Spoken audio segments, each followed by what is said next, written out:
Buenos días. Iniciamos el programa semanal de Cita con la Memoria, un espacio del pasado en el presente. Estamos transmitiendo desde San Gregorio Radio de la Universidad San Gregorio de Portoviejo en su dial 106.1. Quien les habla, Ramiro Molina Cedeño, les brindo mi cordial saludo. Cita con la Memoria nació en el mes de marzo del año 2011. Es un grupo conformado por personas adultas y adultos mayores que guardamos simpatía por los recuerdos y nos divertimos recordando el ayer mediante la observación de fotografías que nos permite retroalimentar en nuestras memorias sucesos del pasado que aún se guardan frescos en nuestros recuerdos. Esta mañana, como cada sábado, estaremos dialogando con una conocida persona manabita, una persona que se ha distinguido y se distingue por su apego permanente a las manifestaciones culturales, una hacedora y gestora cultural a tiempo completo, una enamorada de la cultura universal, pero particularmente de la cultura manabita, una persona a la que encontramos en todos los eventos en donde se desarrolla un acto cultural, curadora y guionista de museos, enamorada de la gramática y del buen decir, lectora asidua y practicante de las buenas costumbres del pueblo. A quien me refiero, y es nuestra invitada de esta mañana, es Alexandra Ceballos Castro, hija de un reconocido galeno manabita, quien fue Alejandro Ceballos Viteri, y también hija de una hermosa y dinámica mujer, como lo fue Sara Castro Aray de Ceballos Viteri, quien fue a su vez hija de aquel connotado novelista nuestro, chonero de nacimiento, manabita siempre eterno, y se llamó Osvaldo Castro Intriago, el autor de la novela La mula ciega, una de las principales novelas manabitas y que destaca en la literatura nacional. Bienvenida a Cita con la Memoria, estimada Alexandra Ceballos Castro. Tu saludo para este espacio. Muchísimas gracias, Ramiro, y verdad que me dejas anonadada con tantas bellezas de palabras para mi persona y para mis padres y mi abuelo. Para mí es un grandísimo honor estar aquí en Cita con la Memoria, al lado y ser partícipe de las otras citas con la memoria que han habido con realmente personajes fantásticos de aquí de la provincia y, por qué no, del Ecuador. Así que en lo poco que yo pueda ayudar estoy completamente a la orden. Yo soy una ávida, enferma, enamorada de la identidad cultural manabita. Me parece que tenemos todos que rebuscar y sentir esta identidad, porque siempre nos hemos identificado, siempre nos hemos identificado con esta forma de vida, con estos valores que dan esa vivencia de lo rural y de lo urbano aquí en Manabí. Gracias, Alexandra. Para nosotros es un gusto enorme, un honor el tenerte y contarte aquí en este espacio de Citas con la Memoria. No solamente por tu calidad humana, sino también por toda esa gestión cultural que a través de tu vida has desarrollado y te hace un reconocimiento entre la gente del pueblo, de nuestra ciudad, de nuestra provincia. Alexandra, nunca he tenido el deseo de entrometerme en la vida familiar de las personas, de nadie, pero sí en la vida pública de ellos, de ustedes, de todas aquellas familias que han representado y representan un espacio importante en el desarrollo social, cultural, político nuestro, de nuestra provincia. El aporte que brindaron estas familias a la ciudad, especialmente ese aporte que nos brindó ese connotado personaje al que ya me referí, que fue tu padre, Alejandro Ceballos Viteri. Un buen profesional, un profesional en el campo de la medicina, pero especialmente de la radiología. Un personaje que colaboró y fue participante y gestor de diversas instituciones relacionadas al campo de la medicina, así como también incursionó con notable interés y éxito en instituciones que tienen que ver también con el quehacer ciudadano, con el dolor de la gente humilde, aquellas instituciones que llevan o tratan de llevar un poco de alivio al ser humano, al ser desposeído, al ser pobre. Por favor, ¿nos puedes brindar una semblanza de Alejandro Ceballos Viteri, quien aparte de eso cumplió una destacadísima labor en el campo cultural y también incursionó en el deporte, especialmente el de tenis? Alejandro Ceballos, sus performances son variadas, sus actividades han sido múltiples y el aporte que ha brindado a Portoviejo y a Manabí no puede pasar ni debe quedar desapercibido. Fue uno de los gestores y uno de los hacedores importantes de nuestra historia, de nuestro desarrollo. ¿Nos puedes, por favor, brindar una semblanza de tu padre, de Alejandro Ceballos Viteri? Sí, cómo no, tendré el gratísimo orgullo de hablar un poco de él. Y como primera cosa quisiera decir algo que él decía: yo he sido de todo en Portoviejo, menos alcalde ni obispo, porque eran las dos cosas que nunca fue. Así que me voy a permitir leer un poquito porque fue tan variada su Sí. relación con el pueblo. Como persona, él era muy conocido, muy querido, muy requerido. Mira, él estudió en la Escuela Tiburcio Macías. Él fue el estudiante de la Tiburcio, del Olmedo, y luego se graduó de médico en la Universidad Central de Quito con mucho sacrificio económico y geográfico, porque para poder visitar Manabí en la época que él era estudiante era algo muy, muy difícil. Tenían que bajar en carro o en ferrocarril cuando podían conseguir unos dineritos con sus compañeros, llegar hasta Guayaquil, de Guayaquil coger un barco hasta Manta y de Manta viajar a Portoviejo en burro, en camión, en cualquier cosa, en lo que sea, pero ellos llegaban. Y una vez aquí, pues él como necesitaba dinero para poder estudiar, él se las buscaba, fue zapatero, él fue profesor de danza en la escuela 24 de mayo, bueno, fue mil cosas que a él no le importaba, él decía que el trabajo dignifica a las personas. Y entonces, muy alegre, muy dicharachero siempre, siempre estaba silbando, yo ya se lo oía llegar con su silbo alegre y alegraba la vida de todos.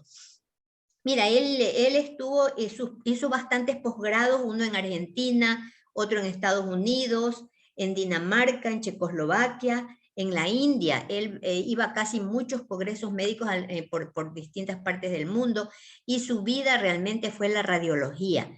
Él fue el primer radiólogo de Manabí, uno de los primeros del Ecuador también. Incluso él fue ayudante de cátedra de la radiología cuando él estuvo estudiando en Quito.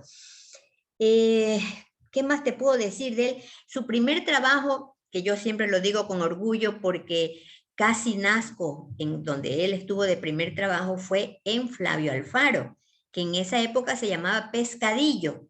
Y él fue médico creo que era una compañía que estaba construyendo el camino hacia Quito.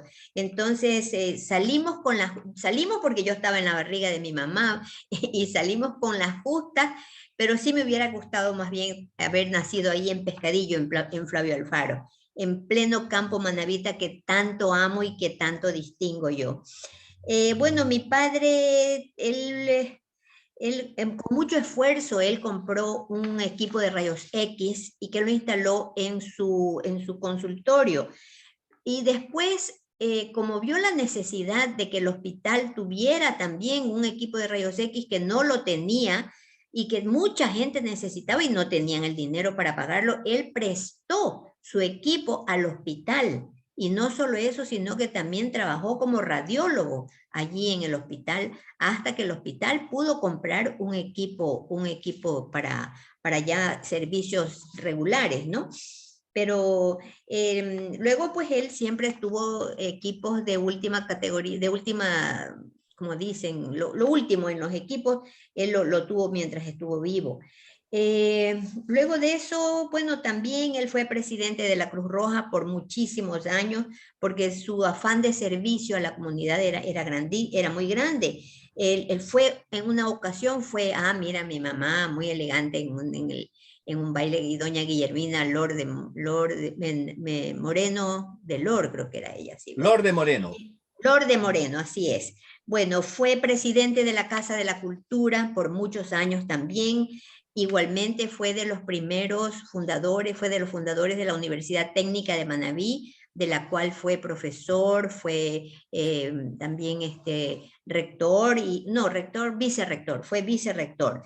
Y también estuvo presidente del tenis club. Él fue de los iniciadores del tenis club, porque le parecía pues un deporte muy, muy bello. También fue presidente de los Rotarios, del Club Rotario, porque un club de servicio, él le gustaba esa cuestión del servicio a los demás. Luego, ¿qué más puedo decir de él? Fue uno de los fundadores de la Liga Ecuatoriana Antituberculosa aquí en Manabí, o sea, LEA, que tuvo un dispensario y un sanatorio también. Él fue director de LEA por muchos años. Igualmente, ya que una de las especialidades que él hizo fue en tisiología. En esa época la tuberculosis era una epidemia muy grande aquí en Ecuador, en todo el mundo casi, creo puedo decir. También fue miembro fundador de Solca, donde prestó sus servicios de radiólogo gratuitamente durante mucho tiempo. Y bueno, ¿qué decir? Les voy a decir un secreto. Cuando yo trabajé algún tiempito con él como secretaria, y de 10 clientes, de 10 pacientes que él tenía, creo que 8 eran gratis. Yo le decía, pero papi, ¿de qué vamos a vivir? Mijita, eso ya lo veremos, pero la gente necesita mi atención. Y en verdad les digo, así era él, y con una sonrisa y un abrazo, y todo el mundo lo quiso, verdaderamente lo quiso muchísimo a él. No puedo dejar de mencionar a mi mamá, que Sara Castro Aray, como bien dijo Ramiro, muchas gracias.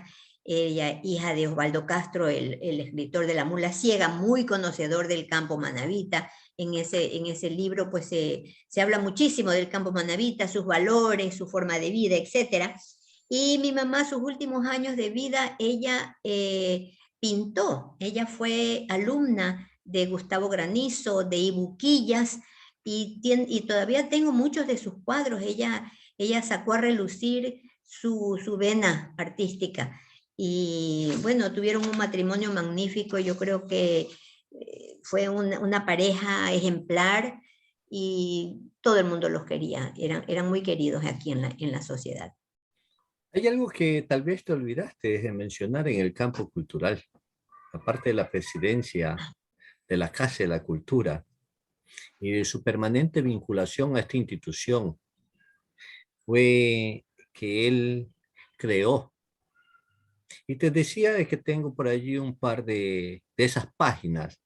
Recado Cultural de la Semana en el año 68 que se publicaba en una página que le cedía don Felipe Saúl Morales en Diario La Provincia.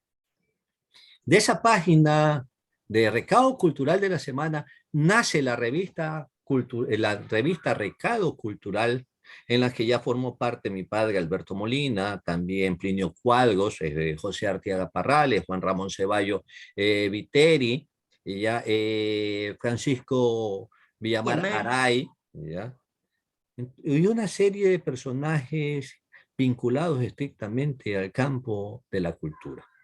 Esa revista de Recado Cultural, que llegó a tener y estuvo vigente durante aproximadamente 11 años o 12 años, y que tuvo unos 80 números, y que con mucho esfuerzo se publicaba. Que prácticamente quien daba el dinero para su publicación era Alejandro Ceballos. Mi padre no tenía recursos para eso. Él lo que hacía era trabajar en la revista, y Alejo era el que financiaba. Y discúlpame que lo diga así, pero yo creo que cariñosamente quienes conocimos, a más del nivel de parentesco que nos une, quienes conocimos y tratamos a tu papá, siempre le dijimos y lo conocimos como el doctor Alejo. Yo prefiero decirle Alejo, por cuanto es un hombre, por cuanto el título profesional no es un hombre. Su nombre es el que realmente lo identifica en toda su dimensión humana, en toda su dimensión cultural. Para mí, uno de los grandes personajes de Portoviejo y de Manabí, Alexandra. No por el hecho de que estés presente ni que seas su hija, sino es que merece ocupar ese sitial, un sitial de reconocimiento ciudadano en lo que corresponde a su trabajo, a su aporte en todos los campos. En el campo médico tú ya lo enunciaste. Por eso era necesario de que antes de entrar a hablar del tema para el que te invité, era que nos hagas una semblanza sobre Alejandro de Ceballos Viteri, porque lo merece, y merece ser recordado por los manabitas y también ser colocado en la historia manabita en el campo que le corresponde. Sabemos, Alexandria, por cultura general, que artesanía tradicional popular es toda aquella producción de objetos útiles, de objetos estéticos, que llegan a ser creados, que llegan a ser hechos, ¿ya?, en forma anónima, porque no podemos decir que tal producto de la cultura popular los creó tal persona. Es el pueblo el que los crea y no existe una persona determinada en su creación. Son esos individuos del pueblo que con su trabajo diario dan paso a la existencia de nuevos elementos, de nuevos objetos. Tú les conoces como utilitarios. Esos trabajos creados por el pueblo, que son parte de esa artesanía que se origina, que se crea con los materiales que son propios de nuestra geografía, del grupo social en el que se desenvuelve en una geografía determinada. Una artesanía en la que se contiene el arte popular, un arte que se conjuga en una diversidad de objetos o materias primas que al estar sujetos o ponerse sujetos a un proceso técnico, materializan esos saberes en objetos simbólicos y representativos de nuestra cultura, de nuestra identidad cultural. Alexandra, en nuestro medio, ¿cuáles serían esos objetos o productos artesanales representativos de nuestra historia, de nuestra cultura, de nuestra identidad popular? Bueno, quisiera primero decirte por qué yo estoy en este campo. Cuando un giro en mi vida fue ir a vivir a Quito, a trabajar a Quito en el folclore Olga Fish. Y allí yo conocí lo que es Ecuador realmente, lo que es Manabí. Uno a veces vive un poco obnubilada por muchas cosas y no se fija y no tiene conciencia ni siquiera de la identidad cultural que uno debe de tenerla. Y fue allá en Quito que yo conocí Manabí realmente, a través de Olga Fish, que fue una folclorista húngara que me enseñó muchísimo, me abrió los ojos, me abrió el corazón y me hizo ver qué cosa es una artesanía. Mira, para mí la artesanía, cada cosa hecha por un artesano es algo que representa su cariño, su amor, porque al trabajarlo con sus manos y su conocimiento, transmite ese amor, transmite el valor humano que tiene cada uno de estos artesanos. Yo quisiera expresar mi gran admiración por personas, les voy a nombrar unos pocos porque son mis grandes amigos a quienes conocí en los viajes de investigación que yo tuve que hacer: don Isaac Menoscal, Ramón Varela, Carlos Vera, Santa del Socorro Ávila, Lucio Ávila, Clever Villaprado, ingeniero Hugo Fernández, Temis Bravo, a quien quiero muchísimo, Ana Cusme, Gaudelia Bravo. Así les podría decir las hermanas Cusme, Digno y Hugo Zambrano, que don Hugo ya desgraciadamente, muchas de estas personas que estoy nombrando ya fallecieron. Doña Lola Cedeño, una líder pero increíble en la zona de Ayacucho. Los hermanos Rezabala aquí en Puerto Viejo, todos ellos son gente que han transmitido su amor, su identidad, su valor humano en sus artesanías. Ahora, las artesanías como per se yo las veo como artesanías utilitarias. De ahí vienen todo lo que es artesanía, luego la artesanía ya hecha comercio para el turista, que debe haberlo porque son piezas que las personas buscan cuando vienen cuando viajan. Una persona que viaja lo primero que hace es comprar una artesanía, comprar un recuerdo, comprar un folclore, como ellos dicen, llevarse un pedacito de ese país o de esa zona a su casa para regalar o para tenerla y mirarla todos los días y recordar. Entonces, eso es lo que a nosotros nos falta.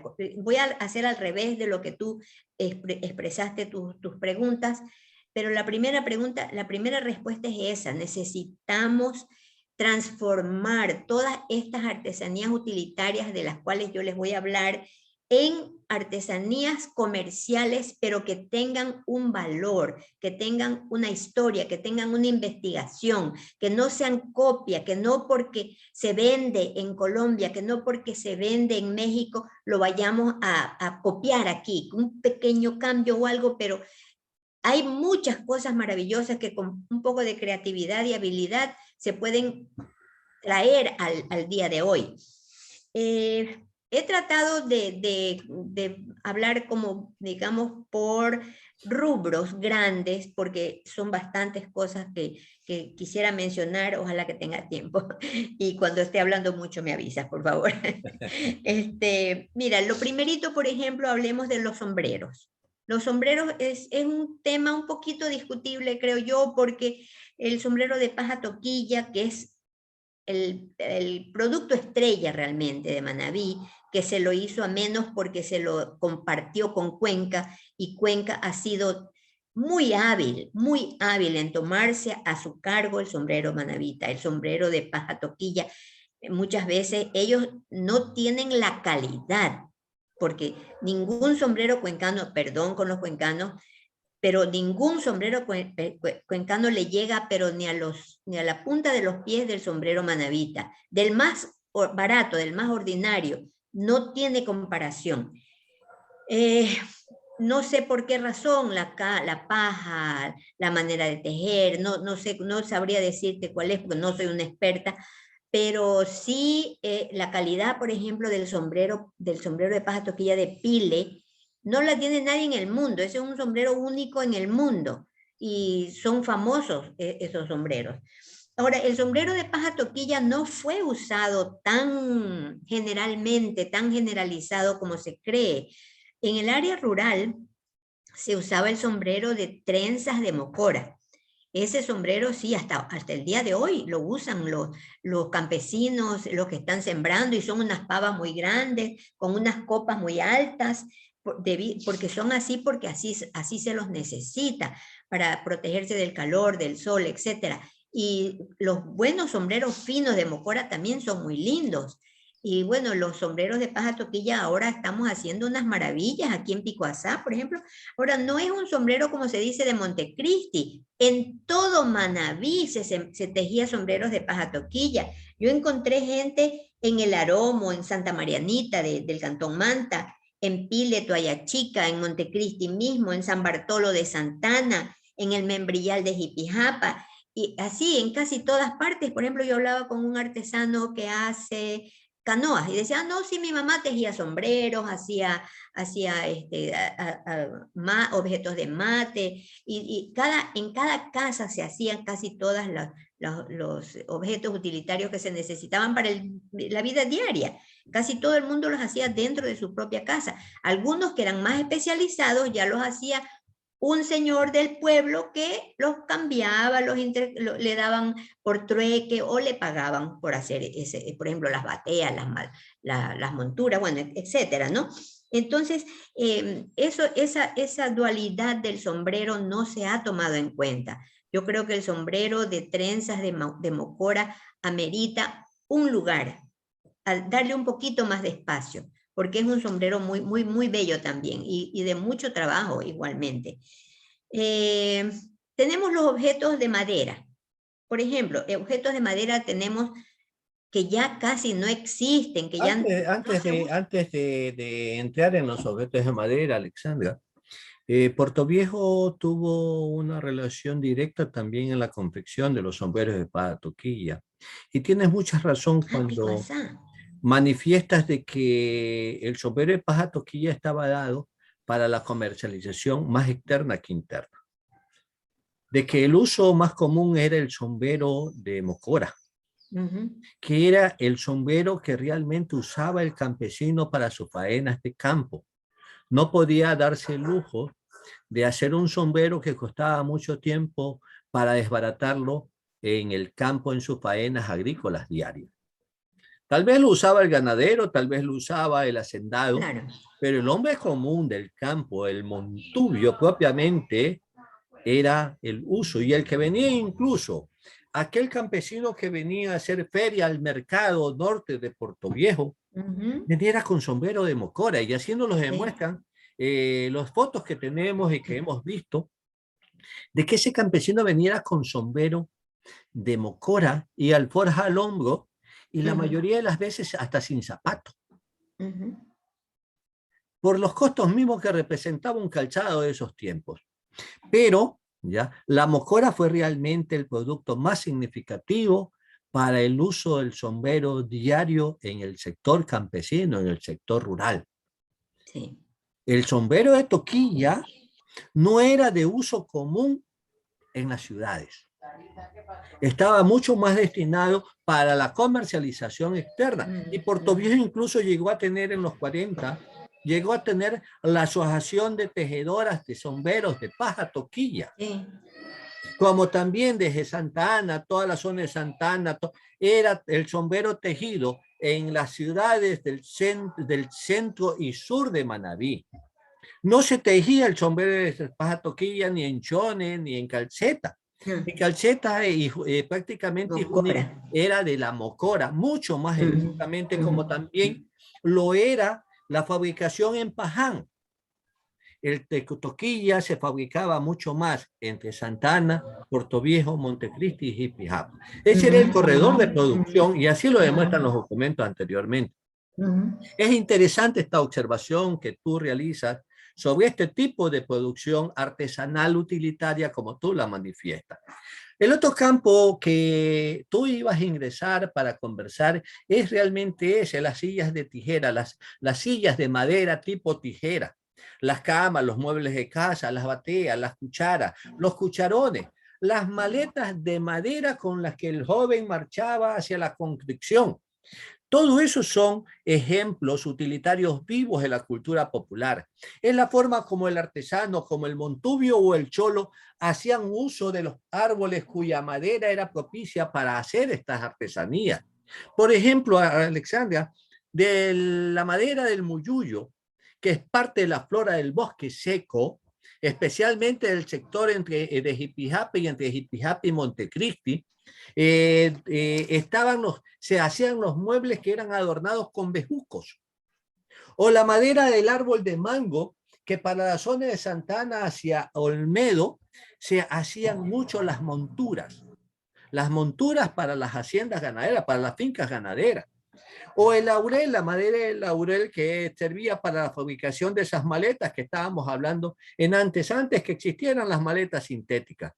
Estas artesanías, Alexandra, se han perdido, se están perdiendo. Será necesario emprender en una recuperación de esta artesanía para iniciar un proceso de comercialización y, por lo tanto, ser una fuente de trabajo para todas esas personas que buscan desesperadamente un espacio económico donde poderse desenvolver.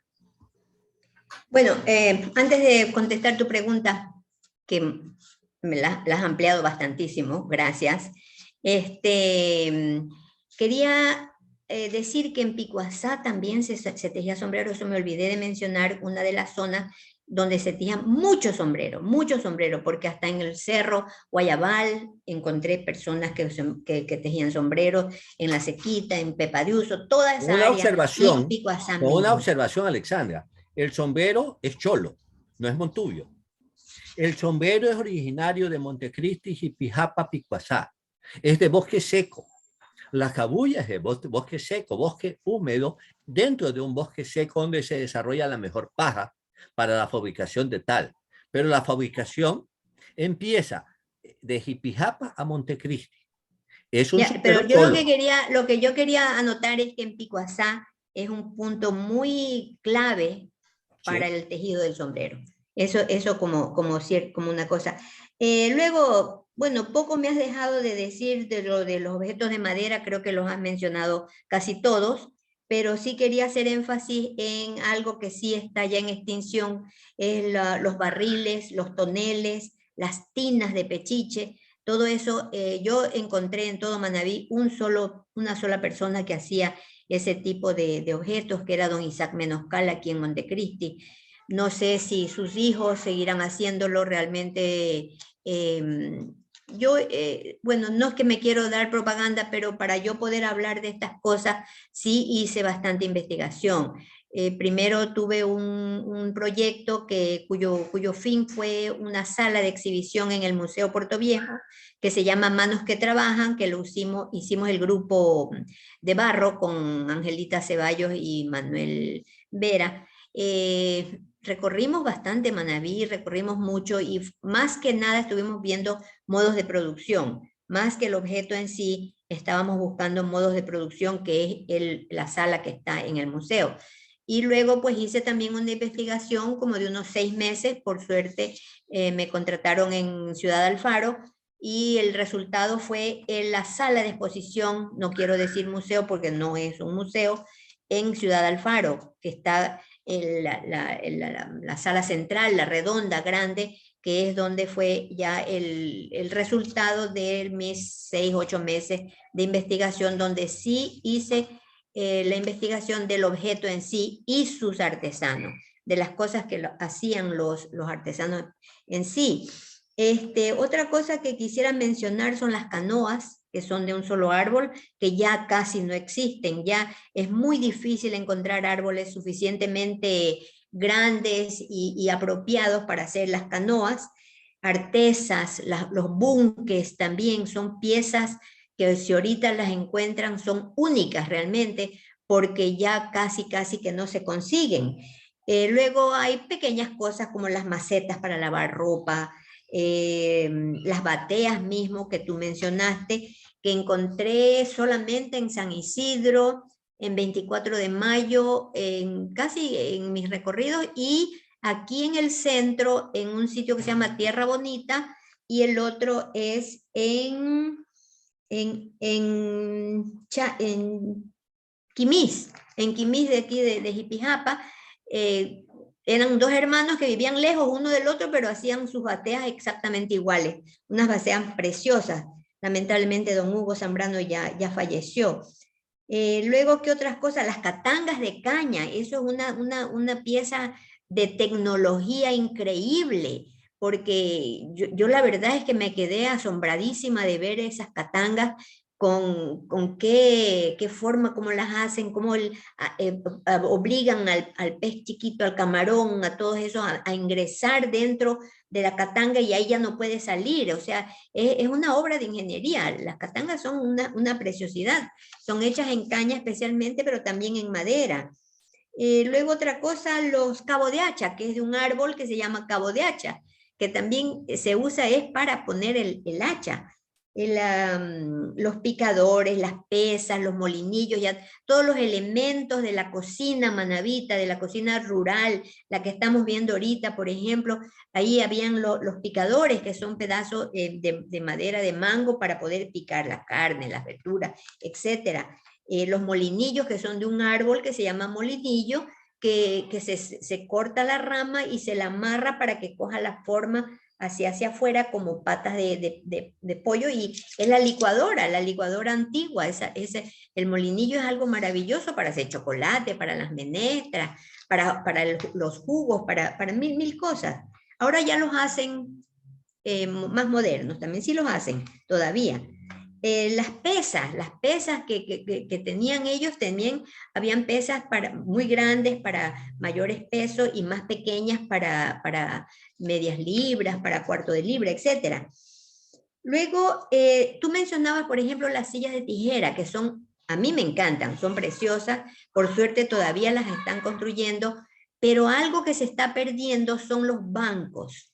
Habían bancos para una sola persona, que eran los que uno veía en las cantinas, por ejemplo, y habían los bancos largos, que entraban 3, 4 personas, que estaban situados contra las paredes dentro de las casas, en las salas. Tenían así, y las sillas de tijera, por ejemplo, las colgaban en la pared, casi siempre las tenían colgadas en la pared, los bancos contra las paredes, y la sala era limpiecita, una cosa, pero increíblemente bello entrar a una sala de una casa de la ruralidad nuestra.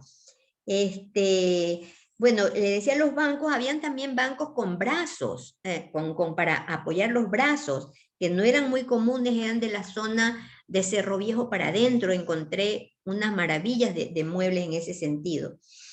Y bueno, las monturas que tú decías son unas monturas, eran obras de arte. Hay monturas costeras para cabalgar, de carga, para lazar. En Olmedo, por ejemplo, se especializan en esas monturas para lazar, porque tienen la parte de al frente más protuberante para poder amarrar el cabo cuando lazan a los caballos, a las vacas, yo no sé.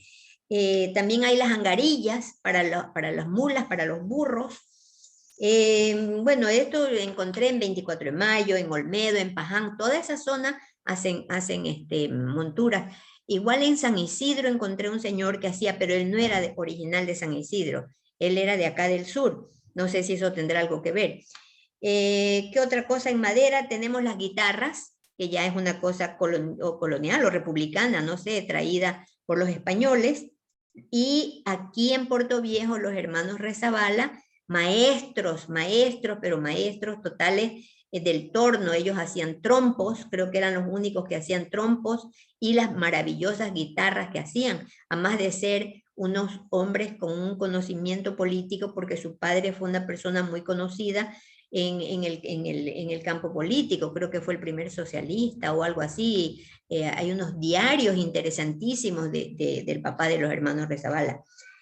Bueno, ahí quisiera que hagas que voy a hacer un espacio para que comentes, por favor, para seguir ya después con tal vez las artesanías, con los objetos tejidos. ¿Te parece?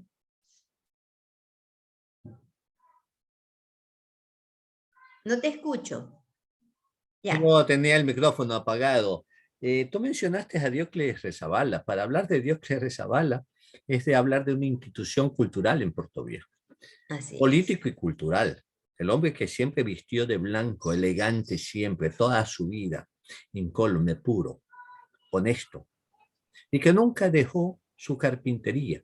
Esa casa que ya tiene 120 años, esa casa que se cae, esa casa que se pierde, esa casa que encierra mucha historia y arquitectura antigua, y que sin embargo no se le presta atención, porque hay un desconocimiento de nuestra historia, hay un desconocimiento de nuestra identidad, hay un desconocimiento total que necesita ser recalcado a cada instante con el fin de que se despejen las mentes y se visionen con mejor criterio estas situaciones.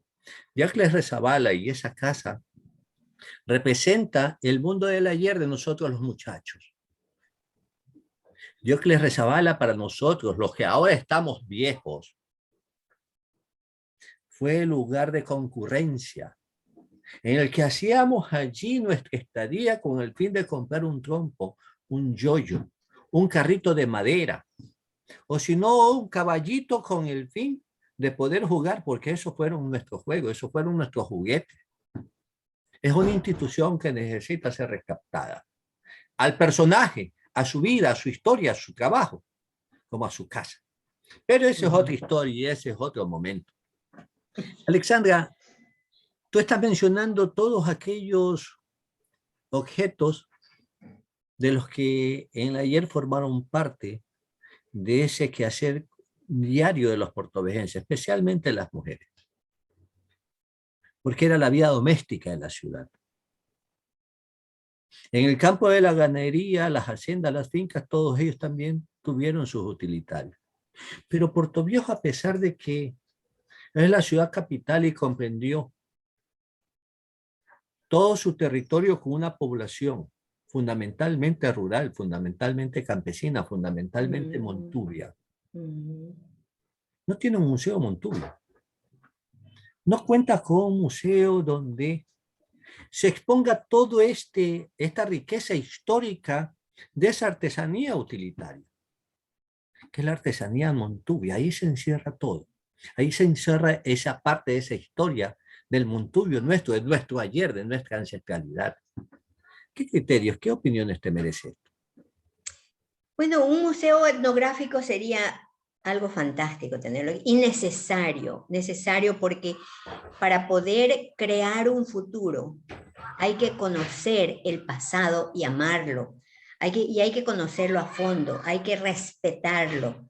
No solamente las instituciones, no solamente las casas, los edificios, sino la vida en sí, o sea, las costumbres y qué es lo que usaba, qué es lo que se usaba. Es lo que yo he estado durante muchos años haciendo investigaciones y como te decía, hay una pequeñísima sala en el Museo Puerto Viejo, que es una sala etnográfica, que da un pequeño recuento del proyecto que hicimos nosotros, que no se pudo ampliar porque no había espacio. Right. Ojalá que algún día se pudiera hacerlo, pero en algo suple y la gente se queda maravillada. Te digo, yo he tenido la suerte y el honor de guiar a algunos turistas este pequeñísimo salón y bueno, se le va llenando con historias, con una leyenda, con un dicho y Carlos Wellington, que él es una de las personas que ayuda ahí en el museo y que lo hace maravillosamente, él les dice amorfinos y les hace una broma y entonces la gente queda, tanto el extranjero como el local. En los locales dicen, oh, y eso está igualito que la casa de mi abuelita allá en Ayacucho, o con la casa de mi abuelita en Paján, o la casa de mi abuelita en Pedernales, o sea, todo el mundo lo reconoce y se traspasa, se traslada al pasado, a esa identidad, a ese calor de hogar que se sentía en el campo manabita y que aún se siente muy, muy profundamente. Bueno, mira, dentro de las otros objetos utilitarios tenemos los objetos tejidos. Por ejemplo, sacos de cabuya.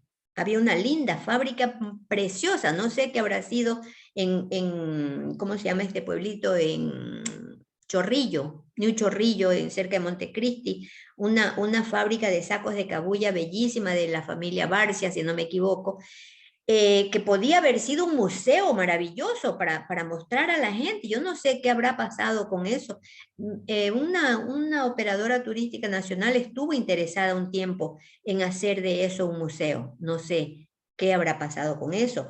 Luego tenemos las atarrayas. Creo que tú tenías por ahí una foto de una atarraya que es un objeto maravilloso realmente, que yo quisiera tenerlo en mi casa de adorno porque los hacen en blanco, los hacen en colores muy fuertes y las personas que los hacen yo conocí a doña Santa, ¿cómo se llamaba? Doña Santa del Socorro Ávila, de Charapotó.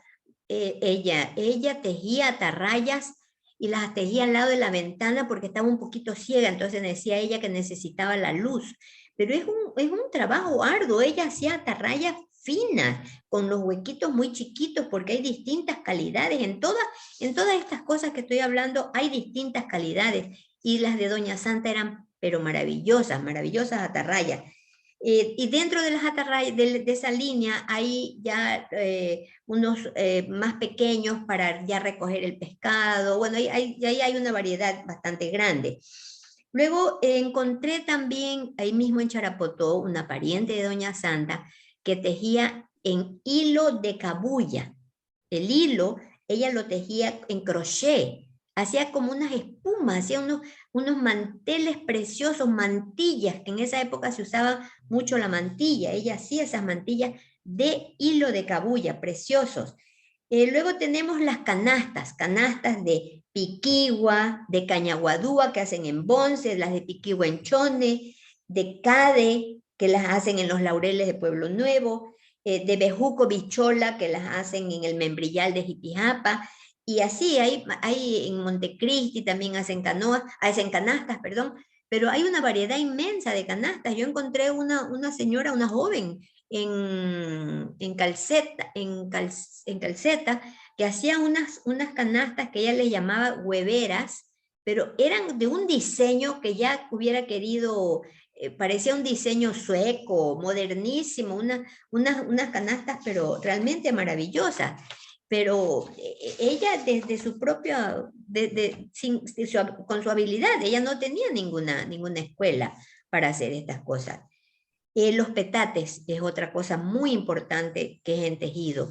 Los petates de mocora. Hay 3 clases de petates de mocora. Los petates sencillos, que yo encontré fue a doña Lola, una Lola joven, que los hacía en el Bejucal de Calceta.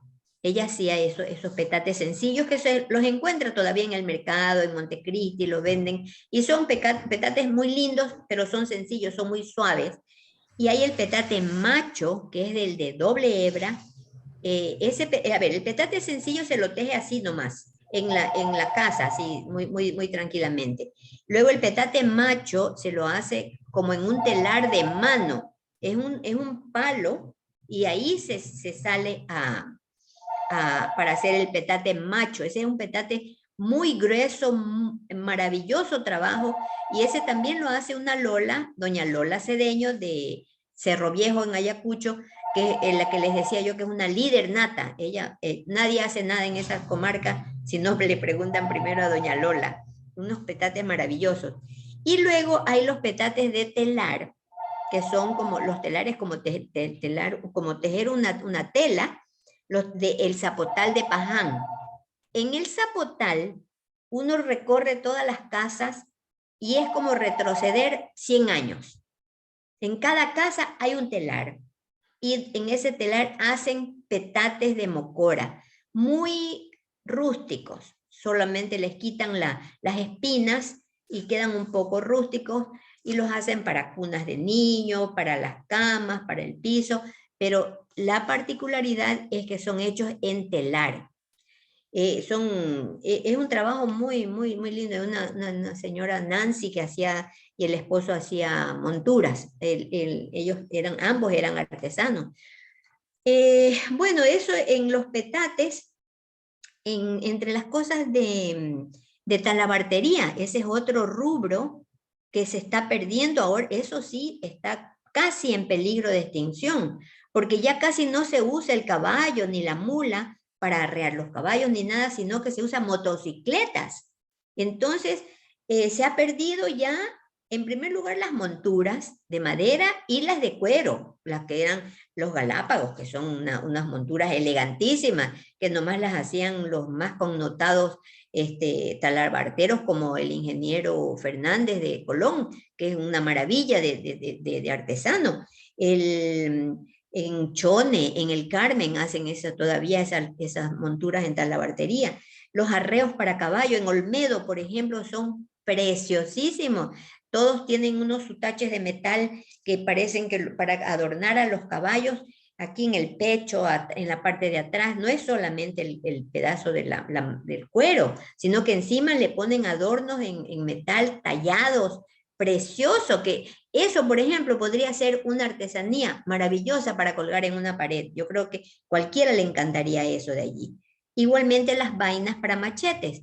Las vainas también, cuando antes eran muy adornadas, muy diseñadas, ahora ya están más sencillas, y como es prohibido usar machete, no se puede transportar un machete. Yo no sé de dónde sale esa ley, pero una persona del campo que tiene que traer su machete para trabajar, por decirte, de jardinero aquí en Puerto Viejo, tiene que traerlo todo escondido en un periódico o tener un machete en el sitio de trabajo, porque si no lo pueden hasta meter preso.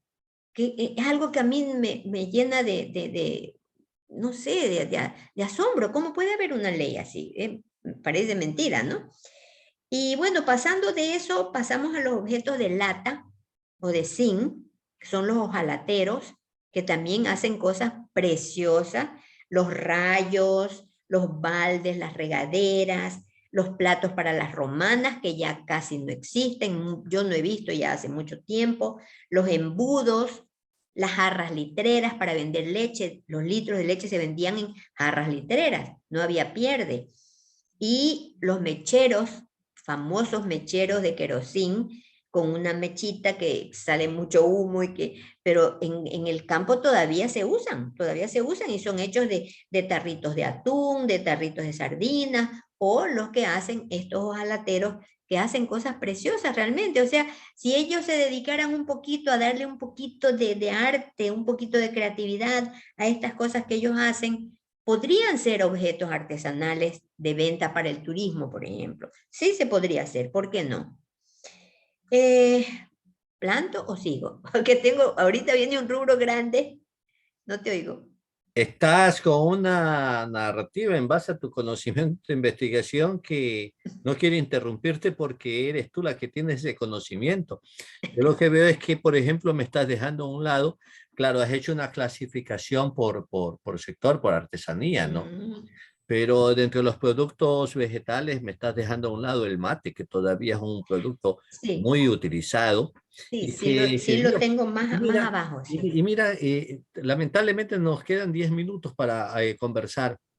Y mira cómo en México ha hecho de su artesanía y de su artesanía tradicional e histórica una fuente importantísima de comercio turístico. Claro, claro. Es decir, Cuenca. y mira, y no solamente que México, sino que Estados Unidos se aprovecha de esa artesanía mexicana Sí. y en su propio territorio, que claro, fue anteriormente territorio de México, ¿no?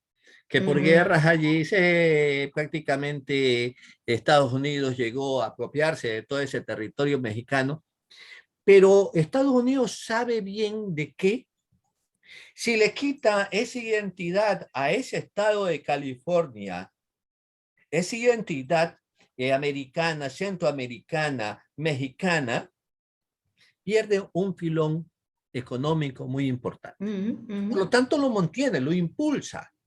Y casi todo California tú encuentras artesanía mexicana, comercio Sí. mexicano. Y Estados Unidos lo auspicia, lo promociona, lo subvenciona, No ayuda a que solo se eso, establezcan allí. no solo eso, Ramiro. Ahorita se han tomado hasta la identidad cultural. Es que El parte Día del de los filón Muertos en económico. México, el Día de los Muertos en México, con una película muy famosa, se la están apropiando. Ahora, últimamente vi una película que se llama Maya, que también se están apropiando de todos los objetos, toda la cuestión azteca.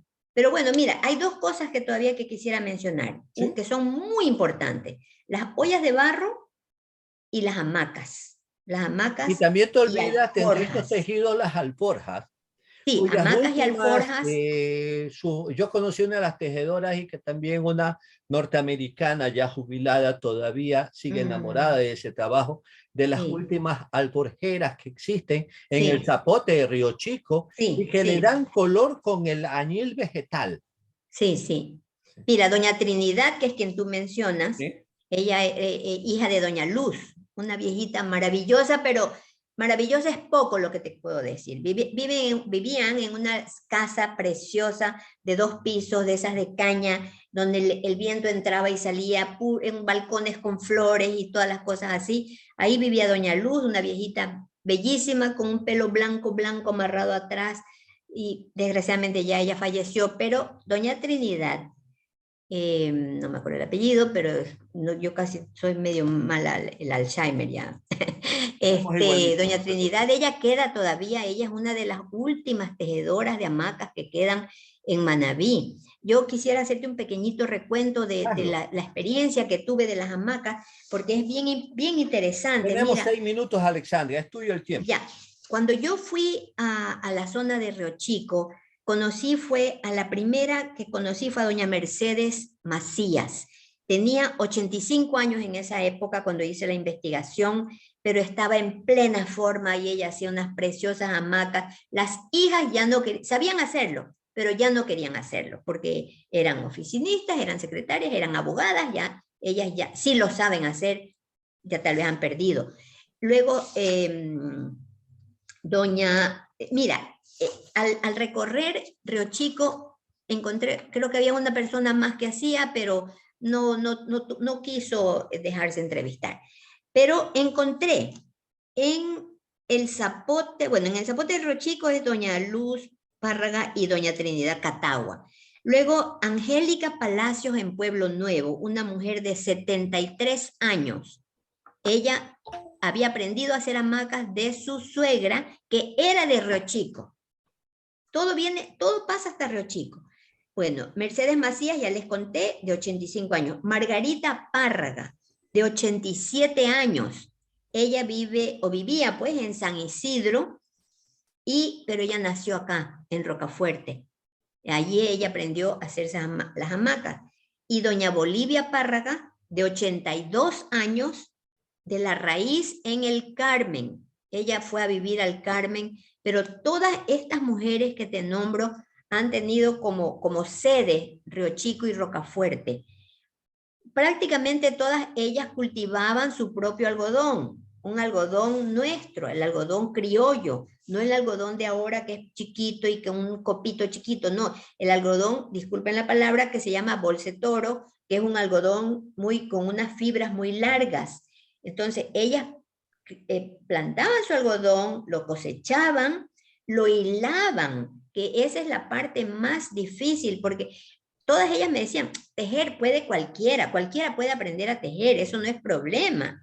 Y son telares verticales, cualquiera puede aprender, decían ellas, pero lo que no puede hacer casi nadie es hilar, y nadie quiere hilar. Ya no se consigue las bolas de hilo de algodón hechas así directamente. Es muy Es que difícil, ya solamente no hay, no explícanos un existe. poquito, porque es el algodón que se lo va hilando, se lo va sacando en hilos Sí, sí, y sí, se sí, sí. hacen uso tanto de los dedos del pie como de la mano, Sí, ¿sí? ese es el algodón Para poder así. Bueno, hacer una bola de algodón, una bola de hilo de algodón de que hilo de algodón, permita sí. pasarlos al telar y hacer el tejido, porque lo Sí, primero es lo difícil, lo primero claro. es lo técnico. El hilo también lo teñían. Teñían El añil con vegetal. productos naturales, distintos colores, azul, rojo, verde, amarillo. Ellas conocen, todas ellas conocen, tienen los secretos de qué plantas, qué piedras, qué cosas dan los distintos colores. Ahora, tejer una hamaca es un telar vertical, muy sencillo, muy primitivo, muy simple, pero es exactamente igual que los otros telares, que cualquier telar, que los telares de la sierra, igual. Los telares de la sierra son más mecanizados, son grandes y con los pies van moviendo los hilos. Acá se van haciendo con un pedazo de chonta, que es la que usan para separar las hebras y poder llevar el algodón de un lado a otro. O sea, es increíble, y mientras más lo aplastan, mientras más lo apretan, más maciza queda la hamaca o la alforja.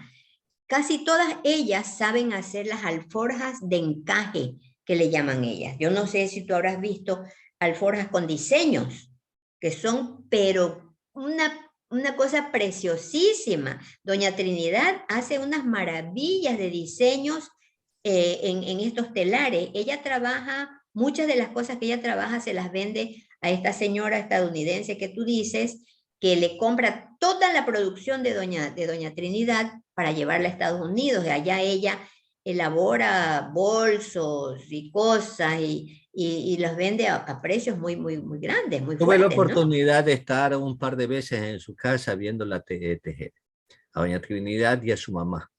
Ajá. Lamentablemente el tiempo se nos va y en verdad que es un encanto. Era mágico ver cómo hilaban el algodón, con la destreza y la paciencia y la fortaleza que hay que tener para hilar algodón. Yo digo Sí, por el ejercicio que se realiza. sí. Una practicidad y un arte que lamentablemente se está perdiendo. Que Sí, Ramiro, lamentablemente no quiero dejar de mencionar las ollas de barro. Regálame un minutito tienes porque es un algo minuto. importantísimo. Mira, las ollas de barro las hacían en todo Manabí. En cada casa, la persona, la mujer o las hijas hacían sus propias ollas de barro. Cuando no había barro en ese sitio, ya ellas sabían que en tal otra parte se podía comprar barro. Y compraban barro y hacían sus propias ollas, o ya las compraban a ciertas personas que las hacían. Las mejores ollas de barro que yo he encontrado, las mejores de las mejores, son en el Barro de Tosagua. Hay un pueblo que se llama El Barro, donde en cada casa tú ves una alfarera abajo trabajando en ollas, que viene un señor de Quevedo o de la Sierra en camionetas, todos los días vienen y se llevan toda la producción de las personas del Barro de Tosagua a vender hacia afuera. En Sosote también hay, algunas son ollas buenas, pero casi todas son ya casi comerciales, ¿no? En Cabello Afuera de Calceta hay unas hermanas, 3 hermanas, que hacen, bueno, las mejores ollas también, que hacen vajillas, tienen una creatividad increíble, unas bellezas. Y quien es mi muy buena amiga, doña Patricia del Rocío, ella trabaja en su casa en Bejuco Chico, en 24 de mayo. Es una mujer maravillosa, joven, que aprendió de la mamá y hace las mejores ollas que yo he visto. Yo tengo algunitas de ellas, no muchas, pero porque desgraciadamente pues mi cocina ahora es de inducción, entonces no puedo usar mis Nos ollas. quedamos sin tiempo, ya la dirección, me está sonando la campana, me dices, Ramiro, tienes 2 minutos, excedido en el tiempo.